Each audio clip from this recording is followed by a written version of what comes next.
crank man on dick. Welcome back to the Man Training Podcast. And Tyler, you got another special guest, huh? I'm proud of you, son. You're doing good. I don't know what episode this is. Might be episode 9, but you're doing good. I'm proud of you. Today we got a special guest. He's not just another guest. He's actually my cousin. And we actually had him on before, but I'm glad to have him on again because you notice his wife isn't with him this time. But this time it's gonna be more so about the fellas. Our wives aren't here, so now we're gonna take the perspective of a man. We're gonna talk about some feelings. Cool with that, bro? Cool with that. We're gonna talk about some feelings. And I'm gonna let him introduce himself, but I'm just glad to have you. I'm glad you was willing to come back on the podcast. And like I told him earlier, I think this conversation can be beneficial to us two together, as well as the viewers. So with that being said, go ahead and introduce yourself, brother. All right. Well, my name is Chris Ballou, and I'm ecstatic to be on this podcast. You know, my cousin doing some big things, just trying to bring us together as men and get us to just talk about some stuff and uplift each other. Yep. And iron sharpening iron. A lot of conversations we just don't have in men. I've never been on a a show this illustrious and this high caliber before, so it feels like I'm on a world-renowned show right now. I appreciate it, bro. But I'm just real glad to be here and contributing to some big things my cousin's doing. So I appreciate it, bro. We're gonna keep uplifting other men, and if you're watching this, just use everything that everything you learn in this everything episode. you learning. So, all right, cool. So let's just kick it off like this. So since we talking about, I guess you could say the topic of this episode is becoming your own man, growth throughout manhood. How would you say your childhood was growing up? Because you have one brother and a sister. Yep, one brother, one sister. So how would you say your development as a child, being a young boy from your father was? Like, how was that parenting was? How was it for you? Well, for me, I was the oldest of 3 kids. Mm-hmm. So my brother, my sister. I was my dad's first child, right, and his first child was a boy. Mm-hmm. So he felt like he kind of had to take full control over, what was going to be the upbringing of his son. Right.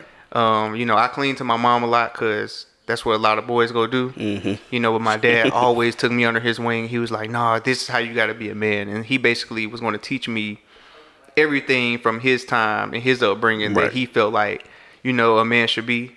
So I appreciate my upbringing from both of my parents and what they offered in that aspect. Mm-hmm. Being the oldest sibling, I say kind of pushed me into feeling like I had to be a certain type of man really early, because I was always taught that I had to be an example for them. Mm-hmm. And then my dad was like, "Well, this my first boy, this my boy, and he got to be the man that I'm thinking he got to take the reins." Yeah, so that's kind of my upbringing was kind of based around that, and the expectation that I had for myself on being what type of man that I think I should be. But I was a boy, not knowing what a man even was at that point. So it was a lot of pressure around that when it comes to my upbringing, Mm-hmm.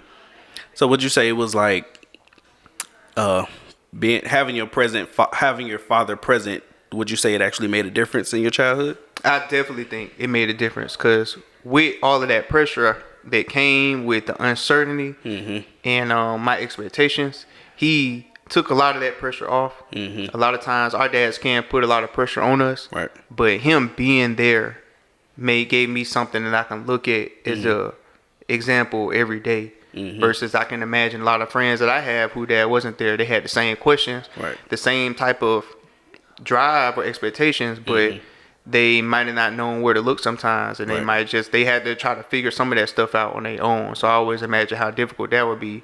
Versus, my dad was real hands-on, and a lot of times when he saw me confused and trying to figure it out myself, he'll take me and be like, "No, look, son, this is the right direction if you're trying to look for your manhood decision right here, or what type of decision you should be making as a man right here." He'll help me and guide me in that way. So I definitely think that it was a lot better. It made a big difference that he was present in there. So what would you say was like the best part of like having your dad? Because I when you hear a lot of guys talk about having their dads present, it's one thing about having them present, then it's another thing about having both parents in the household. What was probably the biggest benefit of having your dad as a part of your life growing up? The biggest benefit of having my dad as a part of my life growing up was, I say, I guess I think of two things. The balance is one of my biggest benefits. Cause balance as far as like organization or just figuring life out. Balance as far as I cling to my mother's love a lot, you know, because she was just one of those mothers. And, you know, I see that I'm a lot like her in certain ways because when I was younger, I wanted to follow my mom everywhere. When she got up and went to the store, I wanted to go with her, you know, and I learned so much from her, but my dad would kind of see like, okay, well, you know, that's great, but these are some things that I know that you're gonna need as a man and as a black man in this world when you get out here.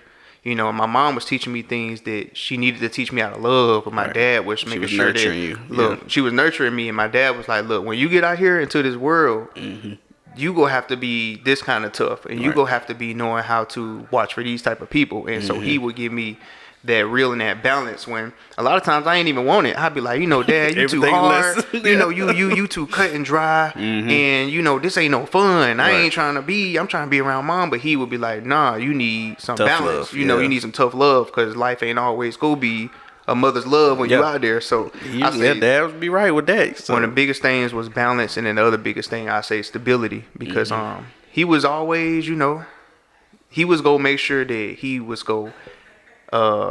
He wasn't like that. He was the main breadwinner. I mean, he didn't make me feel like that men always have to be the main breadwinner, but he basically was always go work the night shift, and he always had a job. You know, so I was just like, okay, I feel like if he was not there, my mom would have struggled a lot more because she worked too, and she worked 2 or 3 jobs. You know, and I've seen a lot of my friends struggle from having just a mom. You know. As much as we all love hanging around each other, you know, they'd always tell me like, you know, dang, Chris, I wish that I had a dad, or I wish this or that. And I'd be like, okay, like I ain't realizing when I was younger, but when I got older, I was like, you see the benefits I of value the benefit. I feel like the most beneficial things he brought to my life was that balance and the stability in the home, you know. Right. So what's, because growing up, you know, I'm like you just said, you have a dad, but you may not realize exactly what you have in a dad, like having a dad in your life. So what would you say is like one time where, like your dad reassured you as a man and made you feel like, okay, I'm gonna be all right on this journey. And I'll just say for me, like it was one time where, like when I was doing my first short film or whatever, and I was in college at this time, so I was like 20 something, but you know, you miss as a young person with a father, you miss all those small lessons because I had one of those dads where, okay, you cut the grass in zigzags. Okay, you cut the grass in zigzags like this because this is the way and that's the way, and everything was like a lesson. So like one day, I was doing a short film and I was like real down because I was comparing to other people's and what other people were doing. You know, everybody's quality is better, and I didn't have the best sound. And I tell this story all the time. He took a piece of my bacon that I was making for breakfast, and he put one on a paper plate. He took one on like a china plate with some spinach around it. And I was just like so doubtful because when I look back at it now, it was a huge accomplishment to like finish that short film. But I was just like so busy comparing to other people and what everybody else was doing that I was doubting what I could do and my abilities. So he was just like, all right, it's the same product, right? I was like, yeah. And he was like, okay, if you had to choose the exact same product, which one would you pick? I'm like, the one on the, you know, the china plate with all the spinach. He was like, why? It's the same product on this plate. I was like, yeah, but that one looked better. He was like, exactly. Same product. You know, you just take it and make it look a little better, even though it's the same thing. Right. So basically, out of that lesson, it was kind of like showing me, you can have, you know, to you what you might think is not the best product, but you know, it's somebody else out there that's like willing and be hungry to get where you are, and you don't realize how further ahead you are, even though, you know, everybody else might be doing 10 times better. But just like everything is a process, right? So where you are, you know, you just got to take this product that you have and make it look as best as you can. So yeah, that's my question to you. What was the time where your dad like reassured you in your manhood or your you know, growing up as a young man? Man, I'd say it was a lot of this had happened around, I think, the same time. It was a time where I did something really stupid. I did something so You got dumb. to. You got to. And is I know they say we all make dumb mistakes, you know, man and woman, but everyone know that, like they say, oh, you have boys, they go, Bill, it's gonna be they gonna boys. be dangerous, boys gonna be boys, they gonna be the ones doing the stupid stuff, Right. man.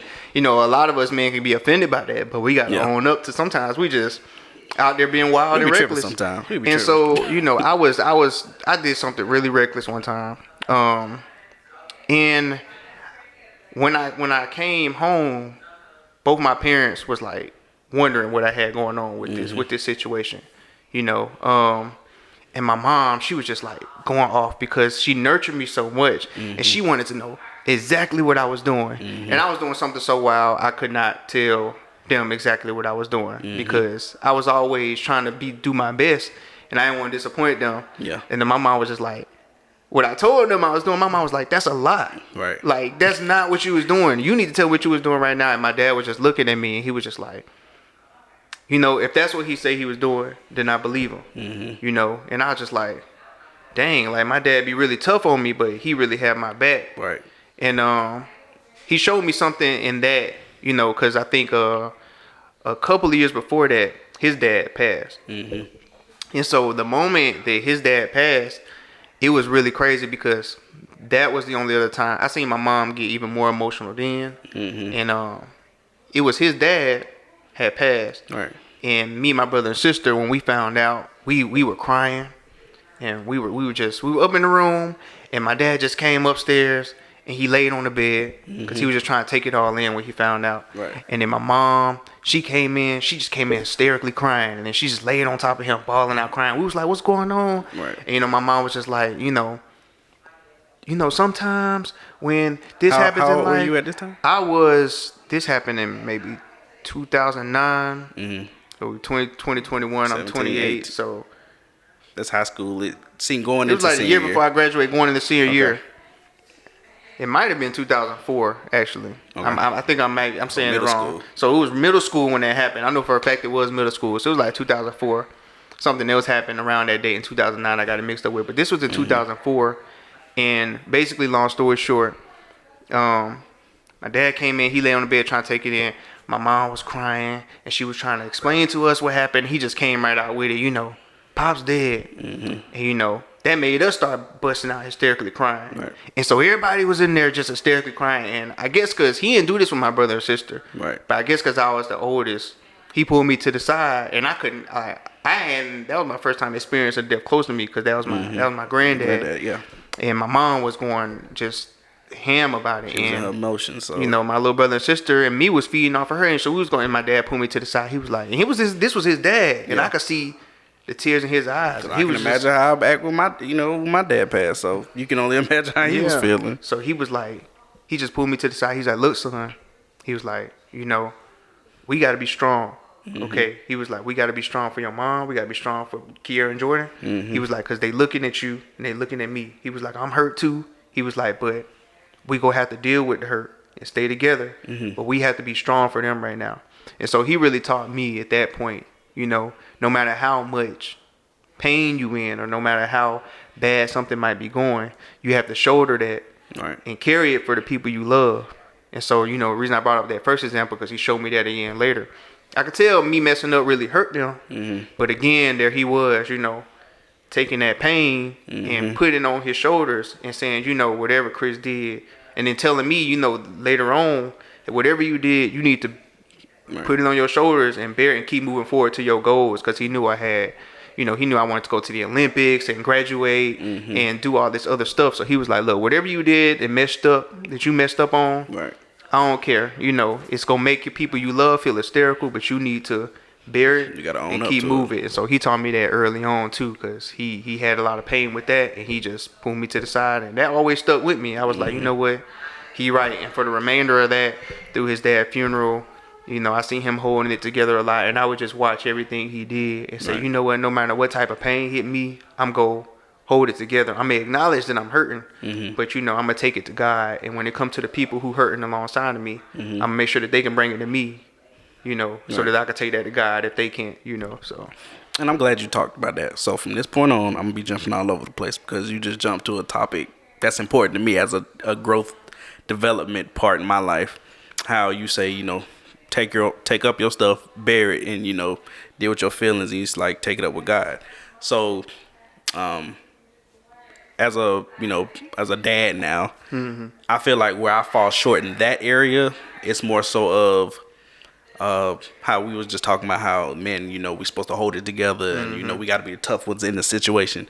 I feel like over the last probably 3 years, because my son is 3, my oldest son is 3, we just had another baby. I feel like over these last few years, especially when it comes to like the pregnancy and all that kind of stuff, and maybe you could take something from this when, you know, y'all start having kids. For sure. Is when it's Joy, her time, you know, she's dealing with her emotions or all the hospital. Like this time was like super ramped over mode because we was going to twice the doctor appointments and seeing all kind of specialists, and like that junk take a, you know, a mental toll. And like this hospital visit was probably the most trying because like our daughter, when we had her back in 2019, we was there 2-3 days. All right, vital levels look good, baby look good, y'all can go home. My first son, it was like, okay, he got to go to the NICU because he got jaundice. He not breathing right. He need to do this and that, and you know, Joy's crying and all this. And at that point, I feel like, and I don't know why I did this. I guess it was like a coping mechanism. I was like, okay, Joy's having her moment, so I have to step back, and I can't be like crying right there with her. And I told myself this because it's like somebody has, in my mind, say somebody has to be strong in this situation in order for, you know, her to have her moment and cry and do all that. I got to be strong. I got to hold it together. But I feel like I kept doing that, and it was one point where she was just like, I had my moment, and I never got a chance to acknowledge how you feel. So how did you feel? And at that point, I was like kind of numb because I had suppressed so much. Even like with my son in there now, my baby, I was just kind of like, okay, this time was like hell mentally, trying doctor's appointments, hooking up all these medicines and doing all this blood. It was like trying because I can't, you know, how it's gonna look if we both broke down crying together, you know what I'm saying? So it's like I told myself, okay, I have to be reassuring and I have to make her feel encouraged and loved. So the weight that she doesn't want to carry, I gotta help her carry it. Okay, Tyler, however you feeling, you might be sad, but you know, put that on the back burner until she's straight. But I feel like I would keep putting it on the back burner, but then it's like I would just keep leaving it there. I would never bring it back up and acknowledge like how I'm feeling. So I was like even now, that's why I'm like trying to get to that point where I can talk about how I feel. Because when she asked me, I had suppressed it so much. I was just like, I don't know how I feel. I'm straight. You know what I'm saying? It is what it is. You good? I'm good. But it's like on the inside, I could tell myself that, but it's just like, no, Tyler, you wasn't good. You was worried about your wife. You was concerned, and while she on the operating table or the healing, and we in the room, I'm thinking, well, damn, I don't want to. If something happened to her, and what really hit me, she was just like, she told me this after we came home, but if she would told me in the hospital, I would have tripped out. She was just like, I was hoping and praying I didn't die in that room because they had her hooked up to so many IVs, and I was just like, I don't want to do this life thing without you. I mean, I know one day we're gonna have to separate, but I'm just like, right now, you know, if I got a Ray D, I'm like, I don't know what I'm doing. You know what I'm saying? I can't bear. And then I feel like if I lose her, it would have been 18 more years of suppression because I got to take care of these kids. You kept suppressing it, right? And I feel like I would keep doing that. So now I'm trying to work on unpacking those feelings and whatever I'm feeling nowadays. So I guess I said all that to say was there a time in your life or your manhood where you feel like the situation presented before you wasn't for your emotions, so you had to suppress them to make sure the other person was outside of the situation you just told me about your dad and your granddad?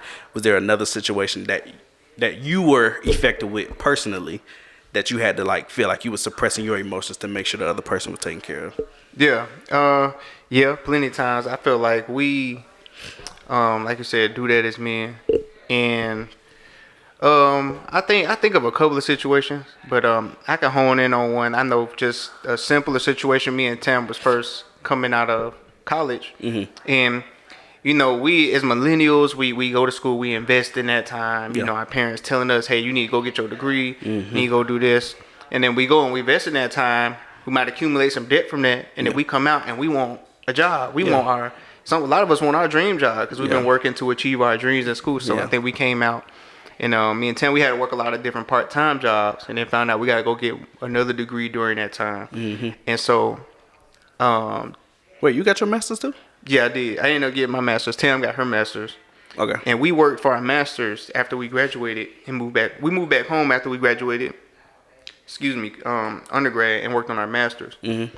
We both had to work part-time jobs while we was doing that, and so at the same time, we started dating after college and wanted to, start a life together. Right. We trying to take your relationship to the next level. Take it to the next level. We want to get married. We want to have a home. We want to do all of these things, but it's like we accumulating a little more debt right now, going into grad school and only working part-time jobs. Mm-hmm. Tam kind of fell into depression.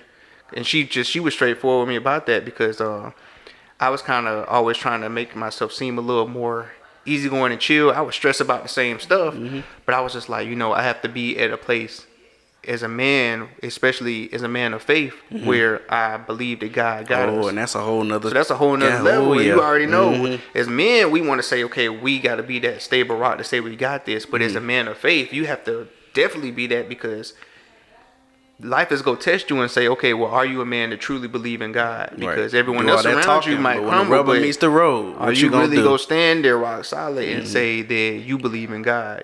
So that's a whole nother level of us having to be calm and not, I guess, suppress our emotions, but really just control our emotions in a way where it takes that suppression we learn from our manhood to say, God, I'm not going to lose control of my emotions because I know you got this. So I kind of had to be in that state for a while, and I just be calm enough to where Tam could just straight up tell me, well, I'm going into depression, and I feel like I'm depressed.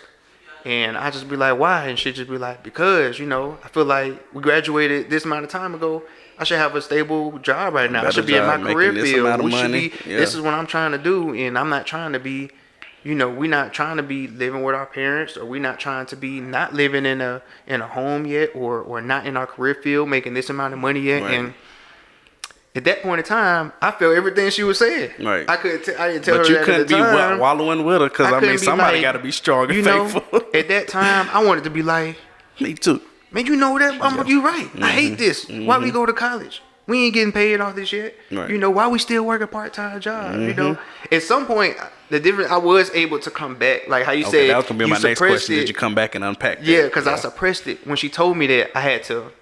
And they talk about women had a nurturing instinct. I think as men, we don't try to suppress our emotions, but we have an instinct. Yeah. Where we have a protective instinct, and as soon as you see that look in her eyes and it's telling you that, you just like, you can tell. Okay, you know what? It's gonna be okay. It's gonna be good. You go get a job. Don't be depressed. And she still was like, well, I'm depressed, and I think I'm gonna be depressed until I see life start to change. And I just had to kind of be like, even though I felt like, life isn't going right, and we shouldn't be working these part-time jobs while we on the verge of 2 degrees, I was kind of upset the same way. You just expect the world to be your oyster at that point in time. But, and it wasn't, so, but I just kind of had to, even though I felt the same way as her, I just had to be like you what are you talking? You amazing. Yeah. And you great, and you're going to get into the career field you want. We going to achieve everything that we trying to achieve. It just take time, and we just got to be patient. It's okay. Did I know that for certain? Could I tell the future? Yeah, you're just trying to reassure. But as men, we have to have, and especially as men of faith, we have to suppress how we feeling. Yeah. And, just help do that to keep everything stable for the people around us that we love. And then later on, maybe it was like a whole year later, we know how much stuff can flip in a year. Yeah. Gotta turn some stuff around in a year. So that next year, Tam, she only went to the part-time when she wanted some extra money, but she had a full-time job in her career field, and she was getting a salary for it. And she had finished her master's before me and got that career, that job. I was a couple of months from finishing my master's, but I was tired of working them same part-time. Yeah, it take a toll physically and mentally. I wasn't getting any calls back for interviews.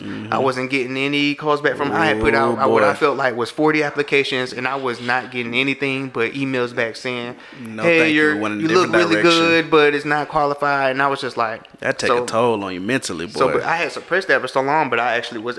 Tam was now actually a lot more stable, and I was able to. So it's her time to be the support for you. I was kind of able to suppress it for so long to the point where a year later, I was like, look at that. I was like, remember when you said you was depressed? I was like, look at you. You big boss now with the career and everything. And she was feeling good about that. So that left us in a state where I could tell her where I was about upset in an angry mode, ready to break down one day. She was just like, so what's the problem? And I was able to say, well, all of this time we've been working, I'm still working part-time jobs. Right. I want to get in my career. What's going on? And she was able to be like, it's coming, it's coming.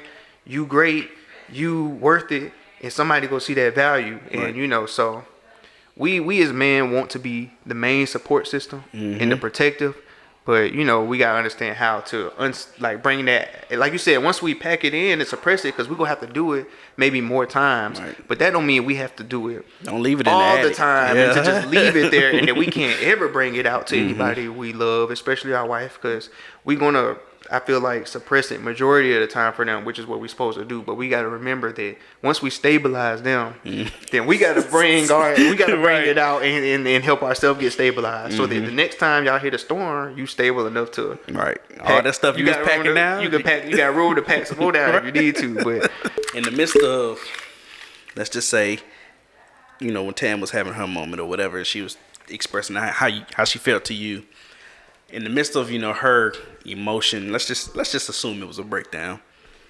What's your, I guess words is one thing, but how do you console her? Because with me, I'd be like, Joy be crying, I'd be like, damn, again, you cried again. Like, dog, what do I do? Like, it happens. That's all, man. We don't know what to do sometimes at first. And it's hard for me because I'm like, I didn't see that as often. Like, I know my wife's emotional, but it's like, like we was in the hospital and I was just like, she was like, it hurts me when they come in, they be like, yeah, you can't go home because, your baby's doing this or your blood pressure's doing this.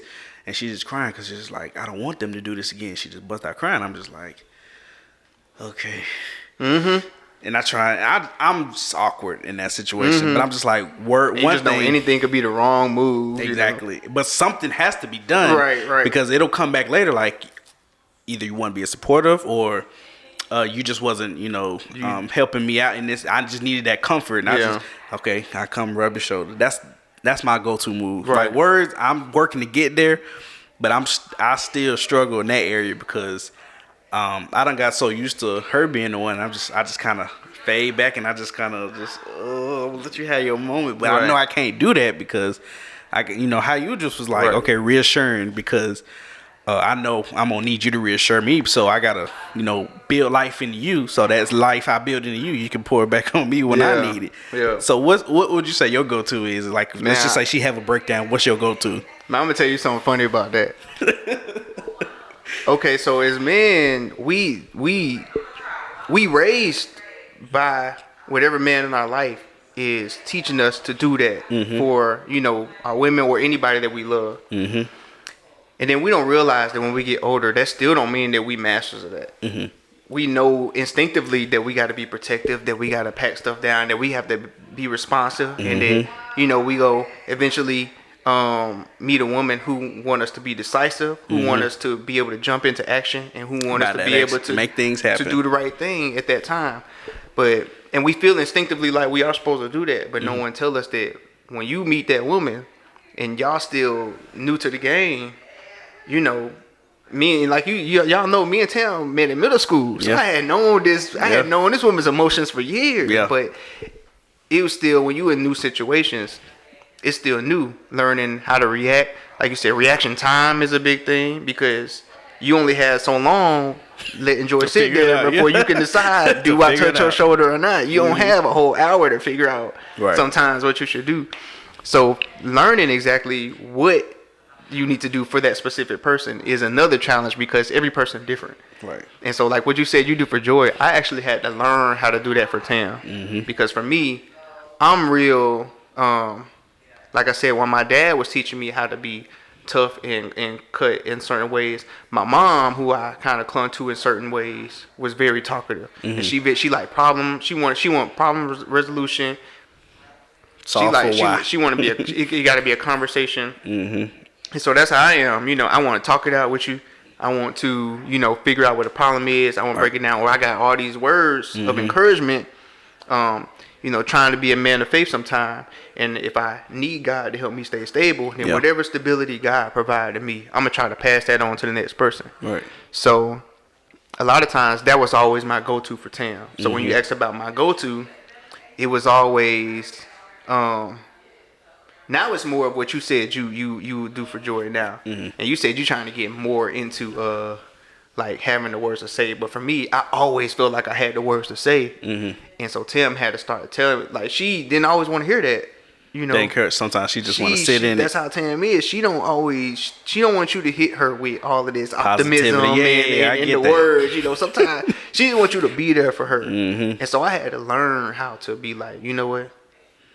You gotta learn how to read your wife. You gotta learn how to read your wife. Yeah, that's what it is. I always wanted to have all these, and sometimes she do need the words of encouragement, but she might not need that right then. If she come to me later and ask my opinion on it, I might still have the same words. Right. And I might have learned how to make it more concise. You know, even people who watching this podcast right now might know, like, okay, he kind of long winded, but you know that don't work for Tam.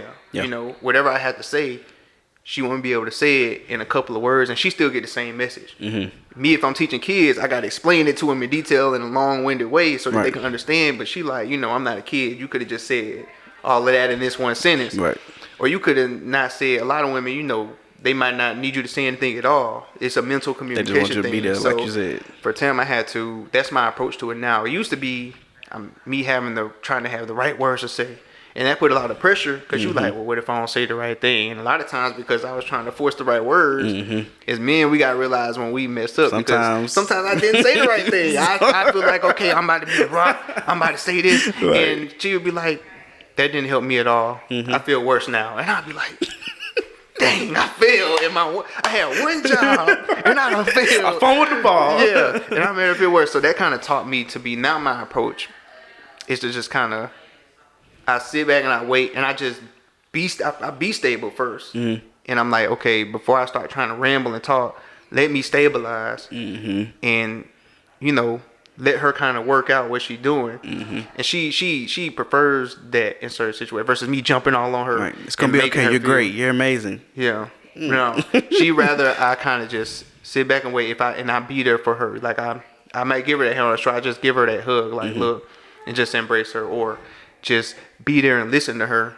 Right. You know, because sometimes as men, we don't always have to have the right thing to say. Our wife just wants somebody who go listen to them. Right. And so my approach now, I just kind of, I'm there.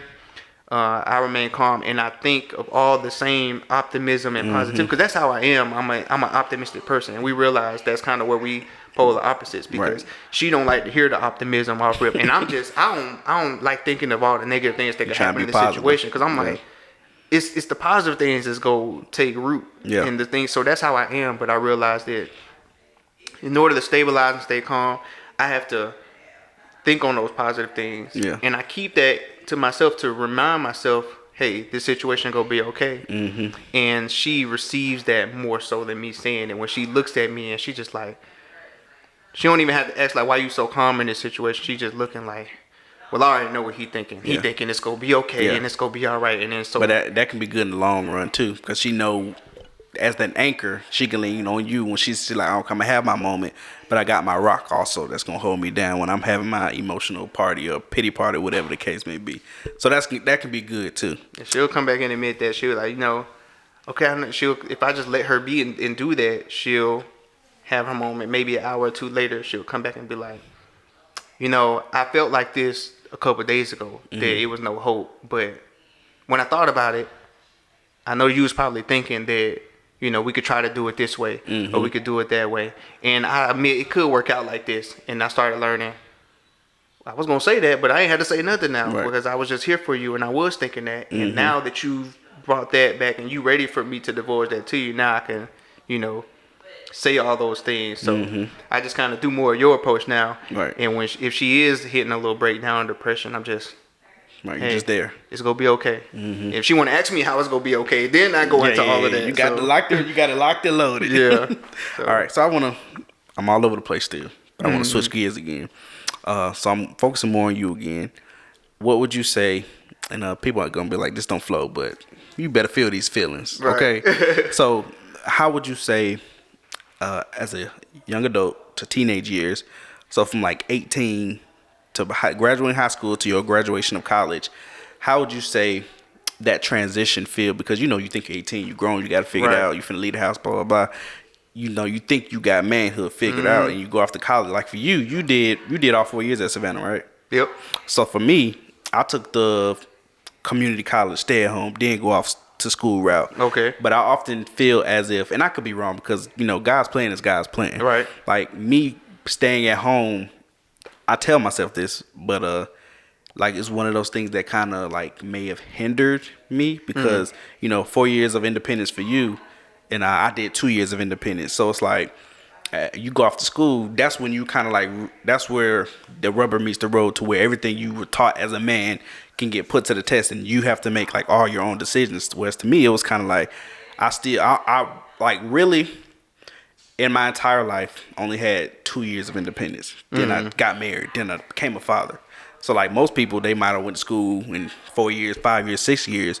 But for me, I tell myself, okay, I was kind of hindered because I wasn't really making my own decisions. Because I feel like now it still kind of pours over like right now because I didn't, get a chance to, get my own place and pay my own bills. True. And, all those first time experiences. My first time doing that was, okay, you're in a marriage. Now you're responsible for somebody else. It ain't like make your own decisions or whatever the case may be. I know, like I said, God's plan is God's plan, but how you do see that don't even hinder you now. You know but what I'm I saying? understand that it be in the back of your you mind. can tell yourself as a guy, okay, I didn't get a chance to figure life out or live whatever YOLO and all that kind of stuff. But it's just like, and I'm asking a question to you. What would you say those years of independence did for you as a man individually, and like how did it help you grow or develop as a man?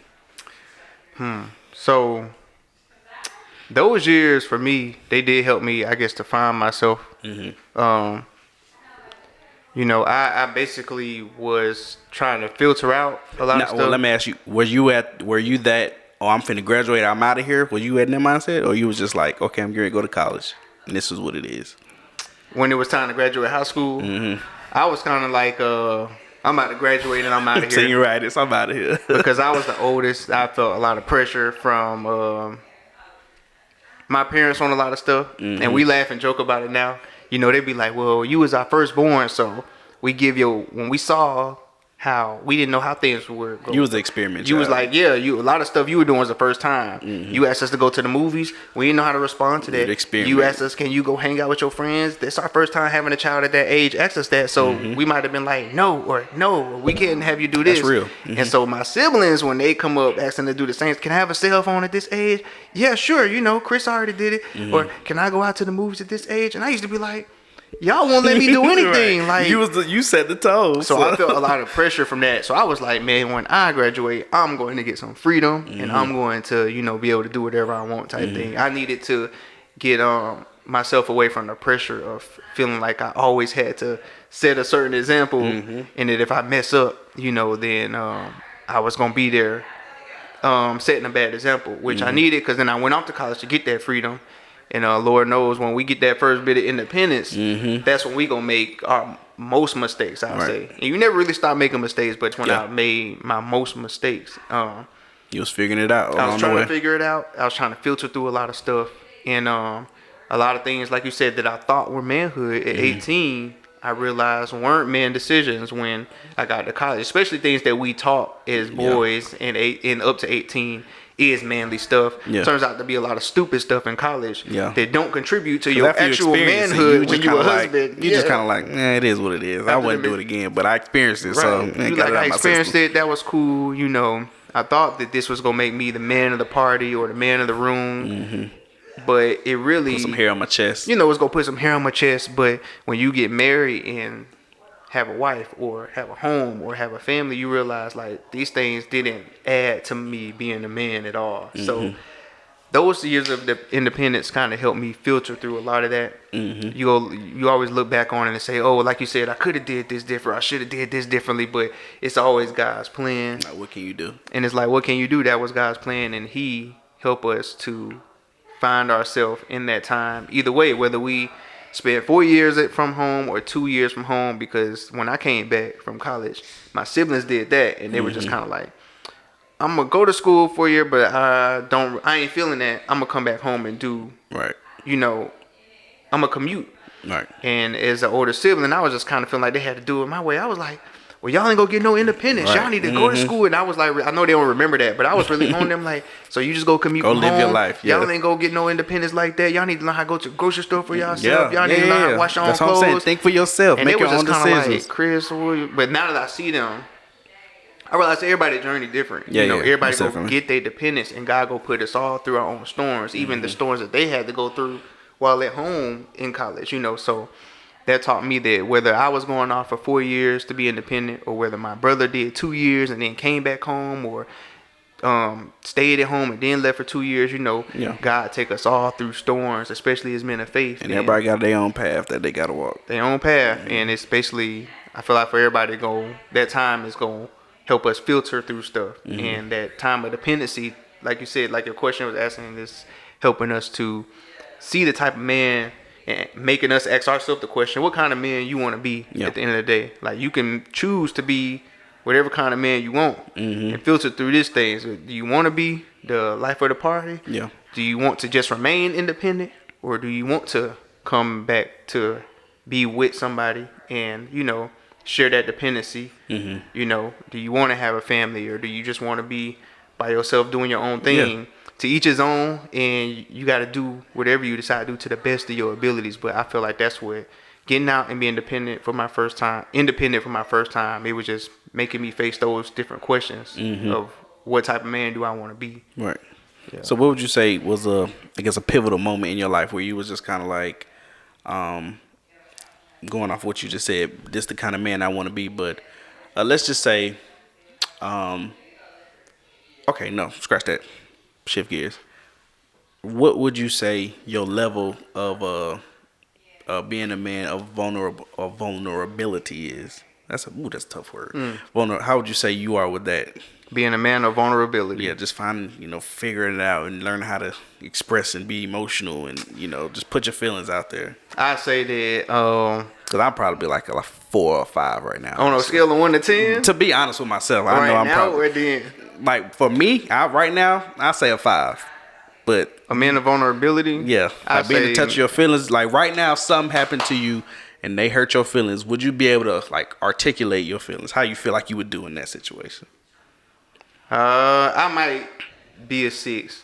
I might start out trying to be a 7, but I might regress to a 6 depending on how the conversation goes. So it just depends. I feel like I'd be a 6 because for 2 reasons. As a man, we don't want to be vulnerable, and then 2, as a man, we want to feel like we already got it figured out a lot of times. Yeah. So a lot of times growing up, I couldn't realize when I needed to be vulnerable because I went into every situation feeling like I got this. You think that was oldest child syndrome or just confidence? That was probably both. That was probably oldest child syndrome, and confidence, trying to like make sure that I got it, and just not wanting to make any mistake or messed up for people I knew loved me and was looking up to me. So that vulnerability, I never wanted to show any type of vulnerability. Right. Just period growing up, or just growing up at all because just because of that, and I feel like that made me stronger when I didn't show any type of vulnerability to anything that's going on in the world, And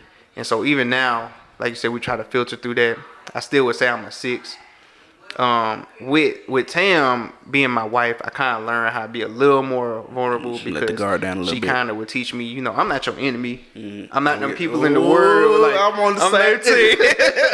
Like, I'm not your enemy. Like you got your guard up, your man guard up for the people in the world, and you trying to block for us. That's cool in yourself when you need to, but We when on you the with same me, team. you could drop your guard, like, and it's still hard for me to do. So Yeah. that's where I'm at with the vulnerability. Nah, I'm with you, bro. Because I, like, even now, like, if she'll ask, like, how are you feeling? I, like, find myself tripping over, not tripping, like I ain't with all that, but, like, tripping, like, stumbling, gathering my thoughts, like, what am I upset about? Right. Why am I, like, why are you angry? Why are you feeling like this? And I'm like, it's a lot of times where I'll feel like that, but I never take the time to unpack it within myself. I just, angry. Then happy or whatever, Right. I Just don't move really on to the next thing. Right. Yeah. So I don't know. So then when it happens again, angry again, and I can never explain like why. So I'm just like, even to this day, just now starting to get to the place where it's just like, okay, like talking to myself. Okay, Tyler, you were angry. You're entitled to be angry, but why? Right. Instead of just trying to actually break it down. Yeah, like what is in you know, picking from other people that go to therapy, they're just like, you can be angry. Okay, why are you angry? Okay, you say this is why, but what is that stemming back to, or what happened previously, or you know why is this such a trigger point for you? Right. And a lot of stuff, it's just like, some stuff is just like, I'm angry for no reason, and I just be like, dang, Tyler, you're tripping, bro. And there's other stuff that'll be like, I feel like this because this happened and that happened, or you did this and XYZ. But learning how to be vulnerable and tell my, you know, my wife, my teammate, be like, this is why I feel like this, versus saying, nah, bro. I used to tell Joe, I was like, you a fed, bro. We ain't on the same team. You ain't no kin to me, bro. I ain't with all that. I can't give you all that information. You know what I'm saying? And then I know as men, we also be like, okay, letting that guard down. It's just like, okay, if I let it down so much, feeling like you'll either use it against me at some point, or you know, you'll look at me as weaker than. So that's why I said I'm probably like a 5, learning to figure that out. And also, and then, you know, the whole thing about your love language and learn how to communicate. Yeah. Like, that's, even though I've been married almost 5 years, it's like, man, that's you know, foreign to me, man. You know what? And I'm probably finna get real deep on you right here, but what's foreign to me is figuring out my love language, but also figuring out while I'm trying to figure out the type of husband I want to be to my wife. Right. Almost 5 years married, and it probably just hit me, especially like maybe the end of last year, this year, in the middle of quarantine, like where I was failing and falling short of a husband was being like trying to be my, like, of course I love my dad. I love the role model he is, and he's, you know, one of the best men I know, and that's my hero. But trying to be my dad, Hyman Bell, married to Joy Bell. Right. And it would always, and I would always be like, why is it, you know, things aren't working and we're not clicking on all cylinders? And it's just like, because you're trying to be Hyman Bell to Joy Bell. Right. And like, and I knew she was different because one day we was all at dinner. It was at Olive Garden. And like my family, we all on one accord. We do everything, you know, the same way. So I was like, okay, we all go out to eat. And I was just like, okay, we can ready to order the drinks, whatever, right? So the waitress came, and I'm like, don't even worry about it. Everybody at the table, we all get water, because that's what my family did. Right. So Joy, she's like, this is how I knew she was different. And she raised down, she was like, can I get a Sprite? And I'm like, what you doing? You know what I'm saying? This, my family don't do this. But she's different. She's not my mom. She's like, she's a home person. That's why I was just like, okay, to like Hyman and Deborah Bell, this is how they do their finances. This is what works for them. And I'm just like, and for the longest, even up until today, I'm just like trying to, like, this is the line. My marriage, my parents' marriage, and I'm just like, trying to go separate, what you know. You know what I'm saying? But it's like, I know, and I'm realizing now, because we always had this conversation of trying to make decisions for our marriage and our family versus what works for my parents. Right. And, you know, it'll never work out how I would want it to, because, you know, me, Joy, and my parents are two totally different people. Yeah. And we can never make that work, because what works for one, you know, what works for me and Joy might not work for you and Tam, or what. Like, some people,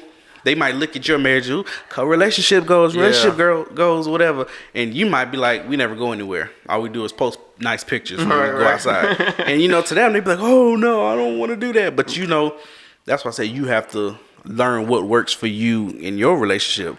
And I think even as a man making my own decisions, I'm still learning that, because it's times where I'll be like, okay, like even when the most recent time we like bought this truck for Joy, like I paused and Joy, and like when and this is the thing I love and dislike about my wife, she'll push me to be the man of the house, to where it's like, okay, this is my input, but I trust you to make the final decision. And I'm like, but if I fail, then it's all on me. You know, but if it's all on me, I don't want that pressure. Right. So like I was so conflicted, because we was finna buy the truck, and she was like, "Boo, I trust you." I was antsy, because I was just like, if they don't work, you don't like it or whatever. And I'm just telling myself, and my first instinct was to be like, call my dad. Okay, see what he says. But I was just like, this is your, you know, you have to make the choices for your family. So I just, you know, I don't regret it now, but that's why I was like, she gives me the space, and she pushes me to be the head of the house, and she never makes me feel like, okay, you're making bad decisions. Now, some decisions, I'll be tripping. I ain't gonna lie. I'll be tripping. And we got to own up to that. You know what I'm saying? We got to carry that, like you said. But there's other times where it's like, you have to have that space to figure it out. Yeah. One as a man, two as a husband, three as a father, Right. and as an individual. So as a man, you make one decision. Might not be the best decision, but what did you learn from it? You know what I'm saying? You make another decision, and that decision affects other people. So it's like, okay, I was tripping. You know, you just learn from those type of things. But I guess I said all that to say was, what would you say? What would you say your success rate was? Like as a year, how you been there? 3 years? Yeah. Like what would you say your success rate as an individual, as a husband? Like going in, figuring it out, it's all new. Like what would you say your success rate was? Right. And you say like you say it's all new. I feel like my success rate was very low. You know, and we all might rate ourselves different. how you might rate yourself, Joy might rate you totally different. How I might rate myself, Tim might rate me totally different. But as men, we be real critical of ourselves too. That's why I said I know I struggle. I mean, some men watching this, sometimes we not critical enough of ourselves, and our wives have to be critical in certain situations. You know, on decisions we making. And that's just a good balance. But for me, you know, I say now, looking back, it was low because when we first started, I felt like my success rate was just super high. Why would you say that versus now? Like why you thought it was so high? Because my confidence, and I felt like I said, I stepped into situations with the mindset of I got this, and a positive mindset of this is what I got to do, and we got this figured out. So this is how it's gonna go. You know, especially this is my best friend. I know her. She know me. You know, and I just want to make her happy. All right. But then you have to learn that person still and things that they require to be happy. And at the same time, you know, you got to make yourself happy. Right. And you got to trust them to want to make you happy. So it's people will say, well, you shouldn't.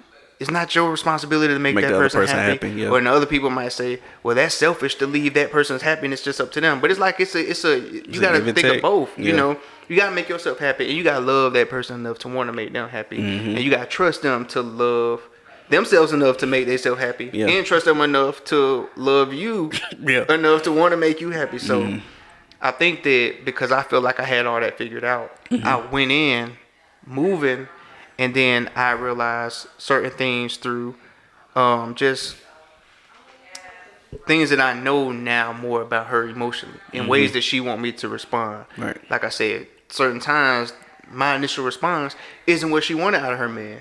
But I might have been taught, like you said, when it comes to success rate, well, this is how my dad reacted or responded to a situation. And it worked for him, so let's try this. So this is how I'm going to be successful as a man, and this is how I'm going to respond to this, you know. Just straight hands on, straight to this point and say it like this. And then she might be like, not realize that don't work for her. And that might have put her into a whole another couple of days of feeling the type of way. Right. And if I'm too stubborn or confident in my own methods, I might be like, well, I don't know what her problem is because I did everything I could as a man. I tried. And you know, I'm just trying to be the best man I can instead of taking a step back and saying, well, how can I be a better man for her? You know, what she defined as what she wanted in a man is what my wife wanted as a man. And just because I saw a man one way growing up don't mean that's the only way that blueprint does. That blueprint lays out. And I take a lot of stuff from that blueprint, but it is to get my success rate, I feel like better, I had to look at what my wife wanted and make adjustments and pivot based on that, like you said, because we gonna make decisions based off our blueprint, and some of them gonna be good, some gonna be bad, and when we realize we make a bad decision, is how we pivot and what you gonna do from there. Right? How you gonna make it better? How you gonna fix it and make it work better for you? That's why I say my success rate, I would personally say it was low.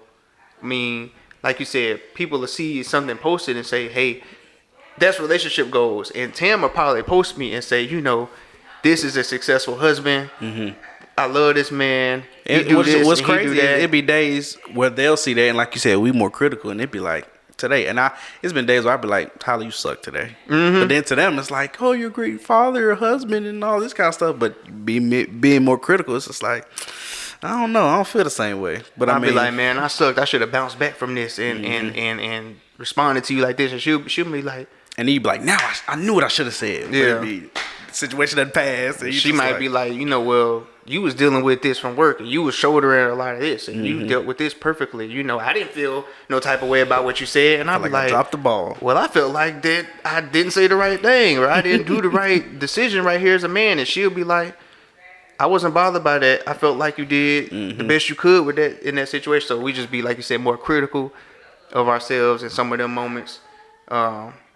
Because I think at the end of the day, if our wives are happy at the point that they are in their marriage, they go judge our success rate as successful where they are now, you know, and we'll look back on everything we did and be like, I could have been better. I should have been better. I got to keep getting better. Right. And I think when our wives see that out of us for any man, you know, they go judge that as a successful man because he trying. Right. You know, so I think the fact that we are so critical about our success rates, one, because of how, like I said, because of how I started out with the overconfidence of feeling like I got this. And then two, you catch all your mistakes after that. And you start to say, I could have been better here. I could have did this better. And so, you got to play the film back in your head. You got to watch yourself. So that's the only reason I say a low success rate. I feel like it's a much better success rate now. But when I think about all the things I could have did better without coming in so overly confident, it makes me think of all the times I could have made my wife happy. So you're saying being overconfident can hurt you? Yeah, being overconfident. That's a what they call it. That's a not a poison. What they be calling it? The word will come back to me later. But that can be you know, a thorn to us as men, being overconfident. I got this figured out. Then you ain't no room to lesson. And ain't no room to learn a lesson. Yeah. So and I'm wrapping it up, but you know, of course, I like stuff like this. But what would you say? Whether either as a husband or as a man individual, was a moment where you were just like either scared or uncertain of who you were as a man? Like, what have you ever had a time where you was just like, dang, I don't know, like it was a situation or whatever, and you just was like, I don't know, I'm not feeling me right now? Yeah. I think that because I'll say for me, anytime I have a baby, I'll be like, man. Really? That's when you question yourself like that? I'll be like, and it's the wrong time. Right. I'm like, dang, y'all, first of all, I got to be responsible for her, then y'all just joking. And I'm just like, and it was even when, like, between, like, I think, I feel like I was overconfident when we had our first child and we was getting ready to move to our own house. Because I feel, what I think I did was, I was finding stuff to get distracted that we were about to be parents and I was about to have this house and like all these others. I was distracting myself from what was about to happen, right? Right. So I was, trying to overwork, working too many hours and trying to, we finna move, we gotta do this, we gotta do that. Versus just like sitting in my feelings and being like, okay, we have a child, I'm unsure, I'm scared, and I don't know what I'm about to expect. But I was just like so busy just doing stuff. Right. So even like when we had my daughter, I was just like, okay, now I gotta be a parent of 2 kids. Okay, now I gotta be a parent of 3 kids. And it's just like, it's those moments of how are we going to, you know what I'm saying? Right. And as the man, if the ship fails, my hands were on the steering wheel. Right. And then it's my fault, like feeling like that. So it's always times where I always have to, she'll reassure me, but that's why I said, she'll always be like, boo, you're the head of this household. They're going to be following you. They're going to be doing this. And at the end of the day, ultimately, we following your lead. And as a man, like, it sounds like, to people listening, it sounds so simple. But when a woman that you love or a man and, your spouse tells you that, especially if you're the man and your woman tells like, I trust you. And to you just like, that's the weight of the world. That's the weight of your family. All on me. If it don't work out, it's my fault. If it does work out, I did good. And I did good for us. You know what I'm saying? But I feel like now, at the end of every day, it's a victory because my kids still alive. One day my at wife, a time. Literally. So like when we first started having kids, I was so busy even when we had my son, I was wrapped up in trying to work my night job and doing all this other stuff. I never took the time to just figure out how to either be a better father and a better husband. I was just doing stuff unnecessarily, trying to avoid having to deal with reality, basically. But now that I'm like Joy, she's more vocal about, she's on this express yourself campaign to where she's saying how she's feeling and expressing her emotions.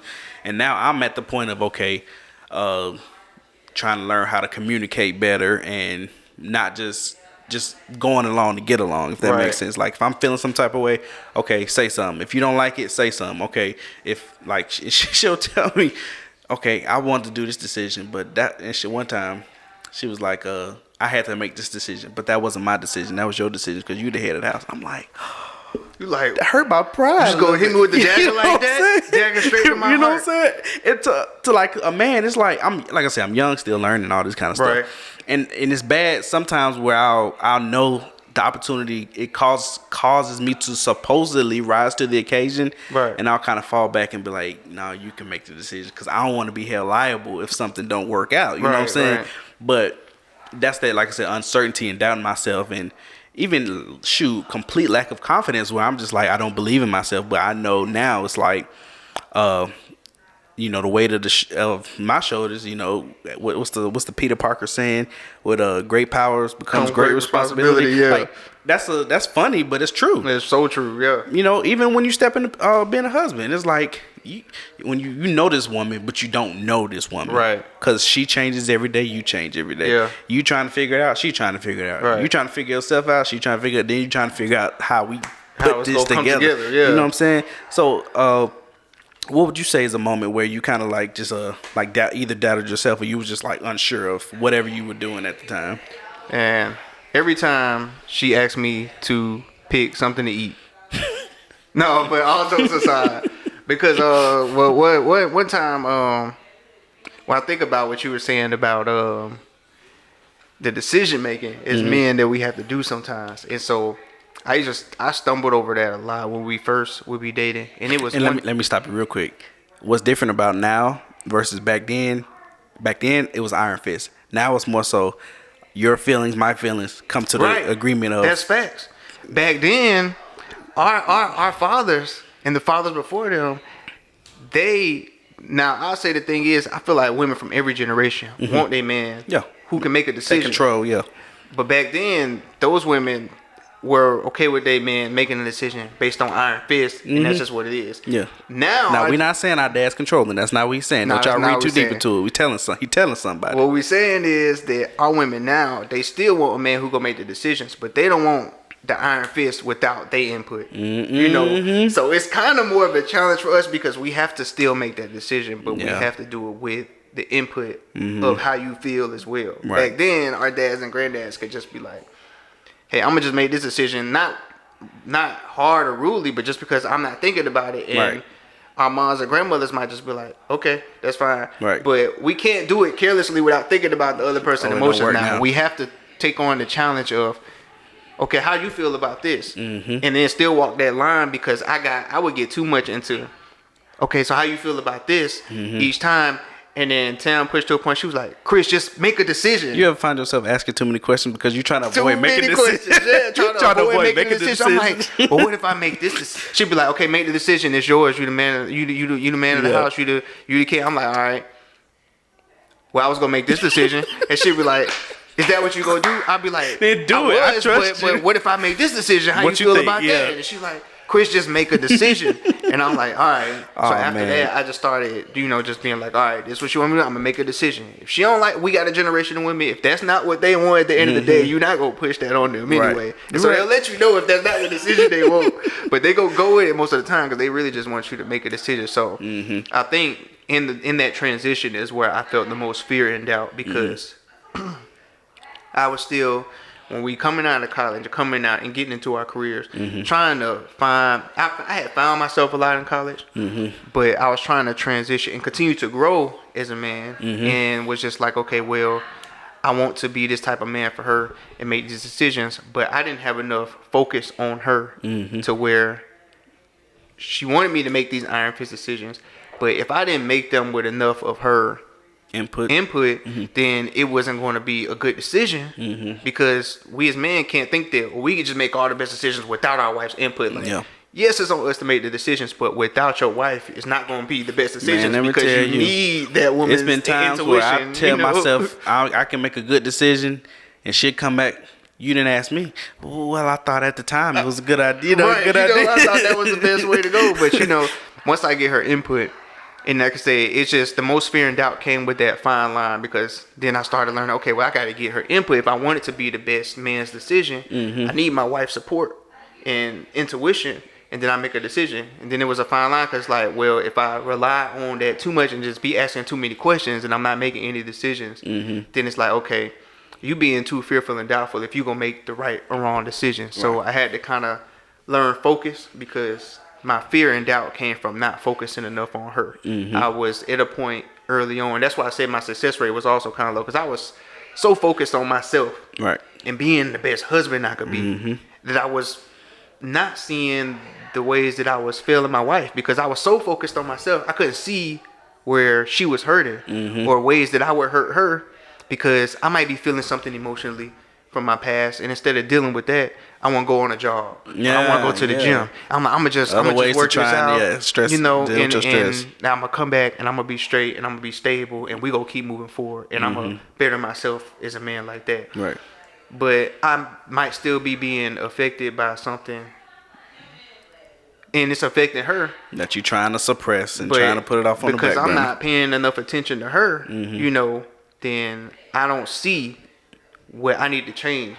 So when I started focusing on her more than myself, then I can stop asking so many questions about well, what you think need to be done here. What would you like here? Because when I focused on her a lot more, then I was able to say, okay, I'm less fearful and doubtful that this is the right decision, because I'm seeing how you move, and I'm seeing how you feel, and I'm seeing the things that you like and don't like.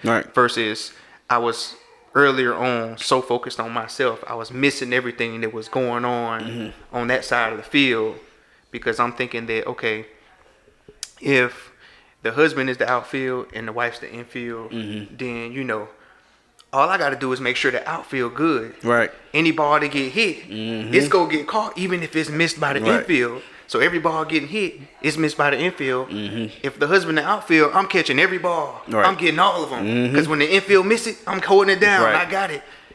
And I'm like, this should be good, right? Meanwhile, my wife, the infield, she depressed. She upset. When I finally focus on her, it's like, well, what's wrong? I thought all the balls was getting caught. Yeah, you missed it completely. Well, I'm missing everything.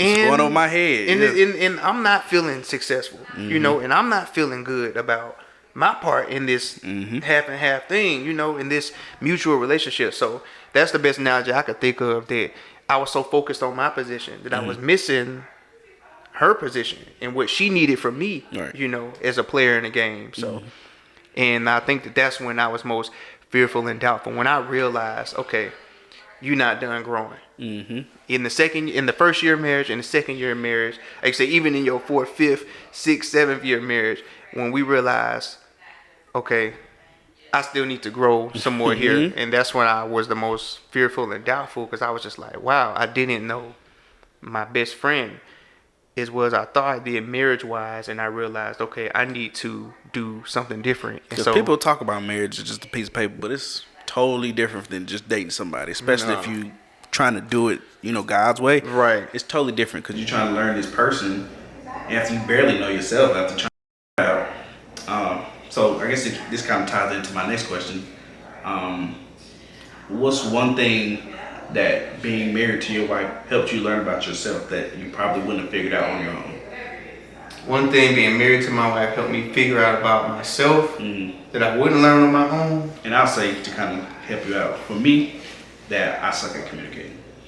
One, with emotions, but two, just words, period. Because, you know, things, when you're forced to, this is our team, right? And this team, you know, has to coach you. We got to be on one accord. We got to communicate small detail. And I remember my dad, he asked me, he was like, what do you think, what level, what 1 out of 10, what do you think our communication at? Oh man, about 7. Yeah. You know, about 7, we good. But then like, times like now, I'm just like, hey, you know, she might be at like a 7, I might be like a 4.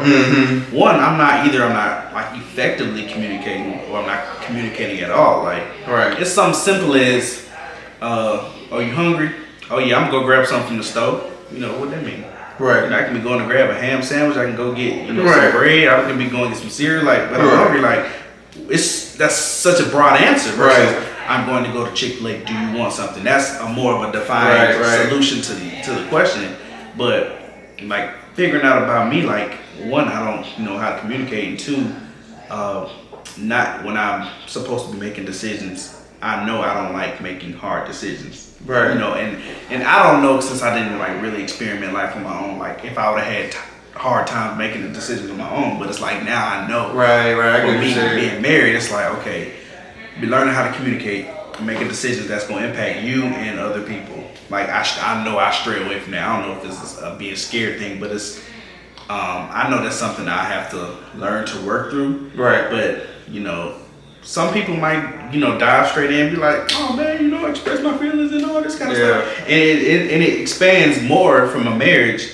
And of course, I will still want your answer, but it goes into your relationship with your friends, Right, your parents, right. Anybody, your coworkers. Learning how to just either communicate or express how you feeling, because people, they'll take advantage of you, Right. and two, if you keep letting people get away with stuff because you didn't express how you felt, then you're setting the precedent as I can run over this person. Right, They're not right. gonna say that. I can Right. do whatever I want to do. Right. But yeah, let's. I'm gonna bounce back to you. What's that's like I said, something you learned being married to your wife that you wouldn't learn on your own? On my own, probably when it comes to discipline and just not procrastinating on certain things. Because when I was on my own, it's like I knew I was a procrastinator, but I would just own that, and I'd be like, I'm a procrastinator, which is I still will own sometimes. Like, hey, I know what I want to do. I know when I'm going to do it, and when I do it, I'm gonna do it right. I'm gonna do it to 100%. Give it all I got. And I'm gonna give it all I got, and it's gonna get done. That's why I did all them high school projects the night before. The night before they gonna get done. It might be 57 pages, but I'm gonna get it done. But and on my own, I was like, that's the most effective way for me to do it. And but I say when I got with Tam, she always would push me and be like, okay, but why you go wait till the night before to do this? If you gotta be done. If you know it gotta be done, and you know you're gonna give it your all, you can just give it your all this time. Right. And so I think as a man, I feel kind of at the beginning, as we do feel as men sometimes, why I don't want no woman gonna be pushing me like this, or I don't want to feel like pushed like this, or I feel as men sometimes we can feel belittled if we meet a woman and it's like they trying to push us to be this, and it's like sometimes we just gotta let that other half push us, because she showed me that okay, well, that might not, you might be able to work at that pace, but for me, Chris, when it first started, she'd just be looking at me like that don't work. I'd be like, well, it worked for me. But when she started showing me, well, the pace that worked for you, Chris, might not work for me. That stresses me out because I'm not procrastinating. And then so when I started realizing, okay, so wait, this stressing you out and it's making you feel instability, and I'm supposed to be your stable rock. Well, you know what?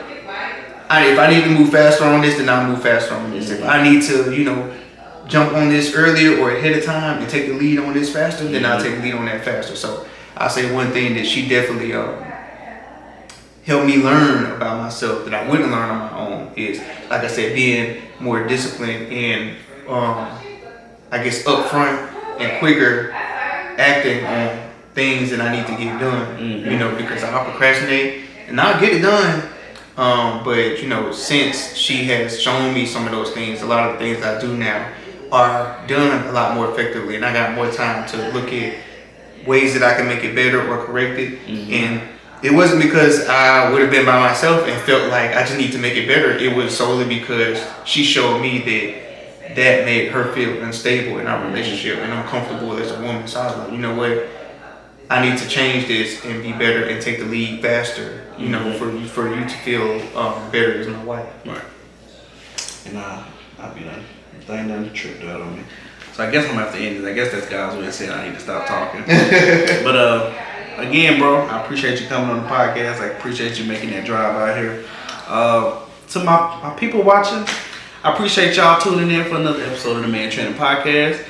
If you like this video, if you can relate, the mic ain't recording no more. If you can relate to anything that's being said, if you cried, if you laughed, if you figured out you ain't as emotional to stay away as you think you are, make sure you like this video, share this video, and make sure you follow my boy. Where can they find you, Chris? You can find me on Instagram is EC_Maja_blue. EC_MAJIN_blue. or just Christopher Ballou on Facebook, you know, and we're gonna keep uplifting each other as men, you know. Right. Men Express your feelings. Express your Stop feelings, trying to man. hide how you really feel. Stop saying you good. Yeah. If you hurt, say you hurt. Take if it you to sad, say you sad. But don't hold it in and say you're gonna run it off and go play the game. Don't do that no more. Nah. Express how you feel. Don't go to the game. Don't go to the gym. You know, take it to God. You know. There you go. Because we're gonna be a man about it. There you go. Thank you for watching. Until the next time, I'm your man T Bell. Go be great.